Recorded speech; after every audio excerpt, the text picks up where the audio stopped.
بسم اللہ الرحمن الرحیم۔ میرے محترم بھائیوں اور میری پیاری بہنوں، السلام علیکم۔ آج کی ویڈیو میں ہم بات کریں گے بسم اللہ الرحمن الرحیم کی فضیلت کے بارے میں۔ حضرت جابر رضی اللہ تعالی عنہ فرماتے ہیں، جب یہ آیت بسم اللہ الرحمن الرحیم اتری تو بادل مشرق کی طرف چھٹ گئے، ہوائیں ساکن ہو گئیں، سمندر ٹھہر گیا، جانوروں نے کان لگا لیے، شیاطین پر آسمان سے شعلے گرے۔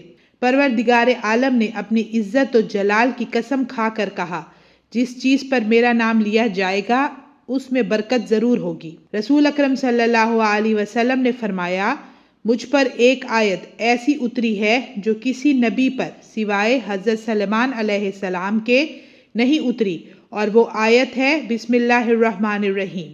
حدیث شریف میں ہے، جس کام کو بسم اللہ الرحمن الرحیم سے شروع نہ کیا جائے تو وہ بے برکت ہوتا ہے۔ اس سے یہ بات صاف ظاہر ہوتی ہے کہ بسم اللہ الرحمن الرحیم پڑھنے سے کاموں میں برکت ہوتی ہے، شیطان سے حفاظت، کھانے میں برکت، گھریلو سکون اور دل کا اطمینان حاصل ہوتا ہے۔ جو شخص سونے سے پہلے 21 مرتبہ بسم اللہ الرحمن الرحیم پڑھ لے تو چوری، شیاطینی اثرات اور اچانک موت سے محفوظ رہے گا۔ جو مظلوم شخص کسی ظالم کے سامنے 50 مرتبہ بسم اللہ الرحمن الرحیم پڑھے تو اللہ تعالیٰ اس ظالم کو مغلوب اور پڑھنے والے کو غالب کر دیں گے۔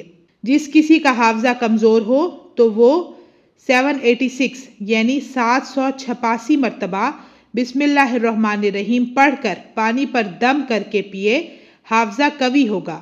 ہر کام سے پہلے بسم اللہ الرحمن الرحیم ضرور پڑھ لیں تاکہ ہماری زندگیوں میں برکت، سکون اور اللہ کی مدد شامل حال رہے۔ میری اللہ سے دعا ہے کہ وہ ہم سب کو بسم اللہ الرحمن الرحیم کی برکات سے مالا مال ہونے کی توفیق عطا فرمائے۔ ویورز، اگر آپ کو میری یہ ویڈیو اچھی لگی ہے تو اسے دوسروں تک ضرور پہنچائیں۔ مجھے دیجیے اجازت، انشاءاللہ میں پھر حاضر ہوں گی۔ اپنا ڈھیر سارا خیال رکھیے گا، دعا میں یاد رکھیے گا۔ اللہ حافظ۔